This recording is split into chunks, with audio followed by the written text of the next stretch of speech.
Hey Fearless Gamers, James from Fearless Games here, and I'm excited to do this video because it's the start of a series of videos on Battletech. Battletech is probably my first sci-fi game I ever got really into, and I got into it on the video game level first, before I even knew there were miniatures for it. Never really learned the miniatures rules, well, not really, I never ever learned the rules for the miniature game, but that's all going to change.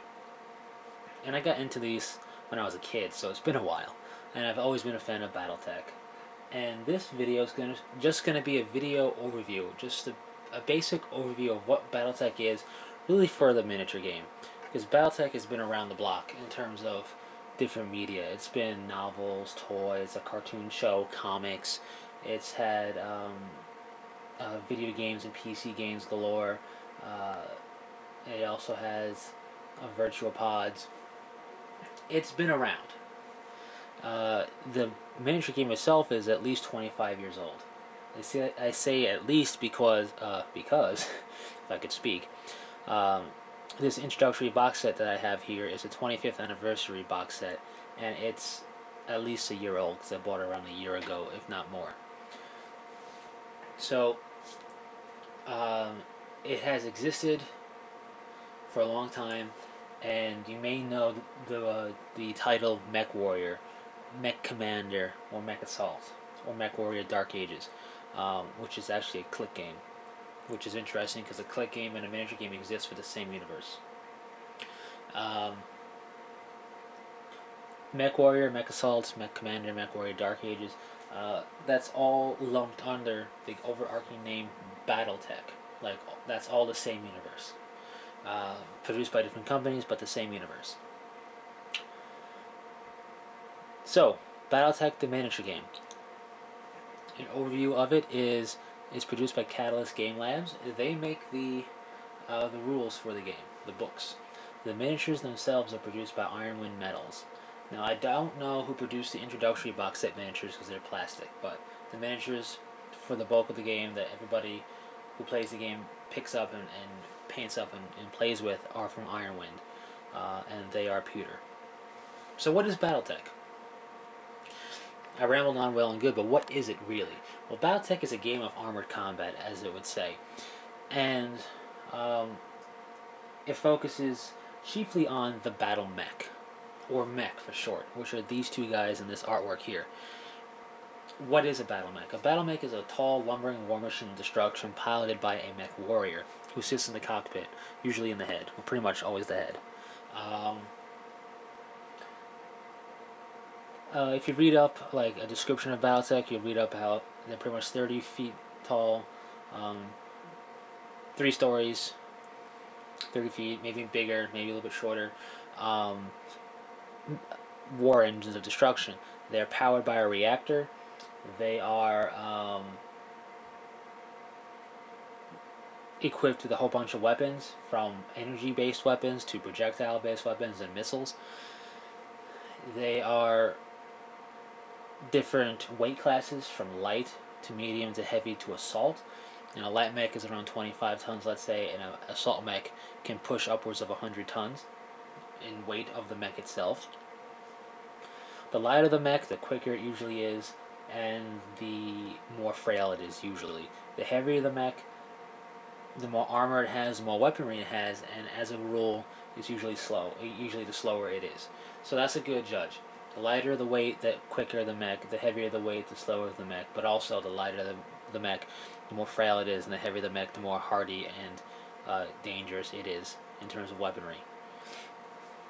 And there are tanks, and there are planes, and there are infantry formations, but really the bulk and the poster child of the game is the mech. You can't think Battletech without thinking of battle mechs.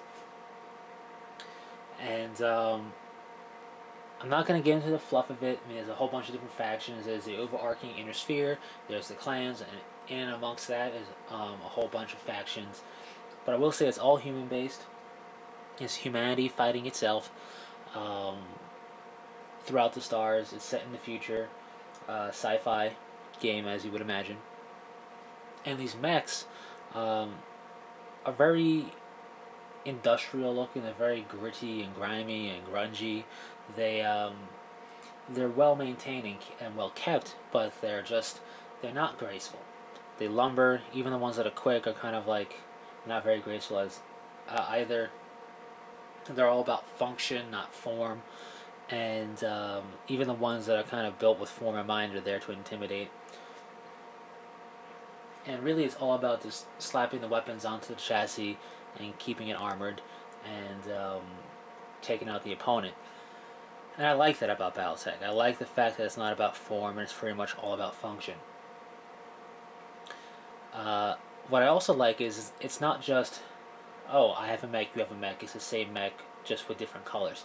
Yes, that may be so. There may be two hunchbacks on the table, which is this guy, by the way. There may be two hunchbacks on either side, but there's different weight classes of mechs, and within those weight classes, there's a whole plethora of mechs to choose from. Each one with different weapon loadouts and different characteristics. Some may be slower, some may be faster. Some may have jump jets to temporarily jump over obstacles. Things like that. Excuse me. And that makes it interesting because it's not just cookie cutter mechs out there. They're all, you may have mechs, mech formation comprised of different mechs that are completely different from your opponent, who may have different selection of mechs, and that's what keeps it cool, and it makes it a bit more interesting, a bit more seat of your pants type of thing, because you can't possibly really keep track of every. I mean, you could, but it's really difficult to keep track of every mech out there in the different weight classes for what you're fighting against. So you never really know what you're up against, type of thing, and it keeps that type of interesting feel. Like I said, there are tanks and other vehicles and infantry, but they're really there to support the mechs. When a mech hits the battlefield, everybody knows about it, everybody's worried about it. When they see tanks come in, yeah, if it's a really big, heavy tank, and the tanks follow the same weight class as the mech, so you can have a 60-ton tank, which is a big tank. But when they're on the battlefield, unless you have nothing but light mechs, and you see a 60-ton tank, maybe you'll be a little worried. But when another mech is on the battlefield, that's when you really worry. At least that's when I really worry. And I've only ever seen tanks here and there as support. But they can be quite useful, but really people really start to sweat when there's a whole bunch of mechs that they're staring down. Anyways, with that being said, it's a unique type of miniature game. They're on hex bases, it's not circle or square base, but hex. And they use a map system. So you play on a hex-based battle map, which is a little discouraging at first, but I will tell you right here and now, there are rules that they offer in one of their advanced books for converting it to a hexless style of gameplay, more like what we're used to in miniature wargaming. But the hexes are there to make everything simple. That's how they measure distance. That's how they determine line of sight, firing arc, facing, and everything. And movement. So it's not really going to be there to impede you. It's the way the game works. It's just not as cool looking because it's 2D as opposed to having 3D terrain. But that's how it works. And the mechs have data sheets. Everything you have is going to have a sheet of paper with all this information on it. It's more in-depth than War Machine or Hordes may be with their cards. The sheet of paper for the mechs keep track of everything. Ammo expenditure for your weapons, because you can run out of ammo in this game. Heat. Building up heat's a bad thing, but it's a natural progress. You know, doing stuff with the mech will build up heat. So you keep track of your heat buildup and dissipation, and if you don't dissipate enough heat and you build up too much, you have heat tables that you have to worry about. Critical damage tables for different parts of your mech. Different parts of your mech are different hit locations. You have your legs. Each one is its own separate hit location. Your arms are your own separate hit locations. Your torso is divided down into the left, center, and right torso. Each which have their own armor and structural locations. The head has its own location. And there's a hit diagram to determine where the mech is hit if it is struck by a weapon. There's the mech data, the mech warrior data. a lot of stuff is kept tracked on that sheet, and the reason it's so technical is, in my opinion, to really represent how hardy a mech is and how hard it is to bring a mech down, even a light one, unless you have another mech or a really big tank. And that's just my opinion. It also makes it feel more like they're piloting a mech and not just infantry. Like, if an infantry had his arm torn off, it's not unreasonable to think that that unit is lost. But when a mech loses its arm, it's just a machine. They have to have neurofeed helmets, so it kind of, will affect the pilot a bit. But the machine can keep on going. And I think that's why it's there, to represent the fact that you blow off my mech's arm, so I'm going to blow off your mech's face, type of thing. So that's pretty much, excuse me, it. I know I said about 13 million times, but trying to describe Battletech in a basic overview is a little more difficult than I thought it would be. Now, if you want to learn more about Battletech itself in terms of fluff, or you want to get your hands on the rules, you can go to Catalyst Game Lab's website. I'll put a link up in the video description section for their Battletech section of their site.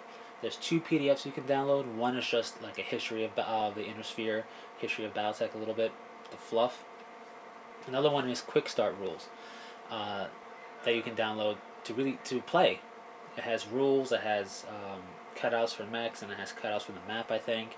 And you can play the Quick Start rules for free and see if you enjoy it and you enjoy the basics. If you like the basics, you're gonna like it as it gets more advanced. So, at least that's my methodology and my thought on it anyway.